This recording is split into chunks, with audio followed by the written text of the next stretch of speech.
assistive touch not working on your iPhone. And to fix the issue, the first workaround is tap on settings and make ensure that assistive touch is enabled. Go to accessibility. Here tap on touch and make sure that assistive touch is enabled.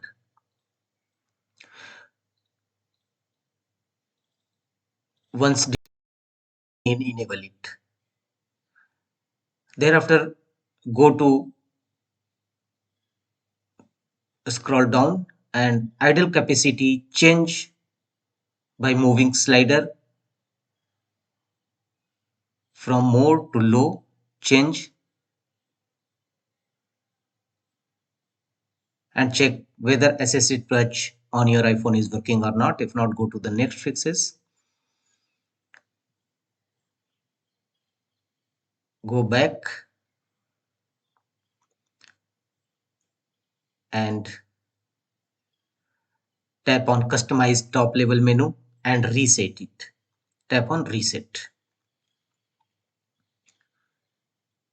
Move icon which you want to change and reset it. The next one to fix this issue is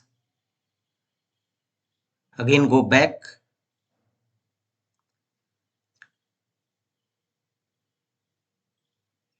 and restart your iPhone.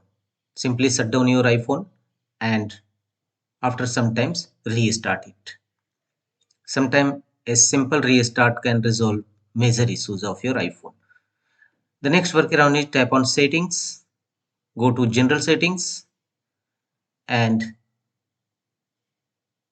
here transfer and reset and choose reset and choose reset all settings. Tap on this and reset all your settings of your iPhone.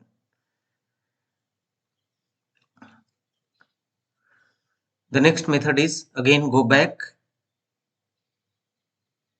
of your setting page and tap on general, tap on settings, go to general, go to software update and checking for updates, check any updates available and update your iOS for with newly version released.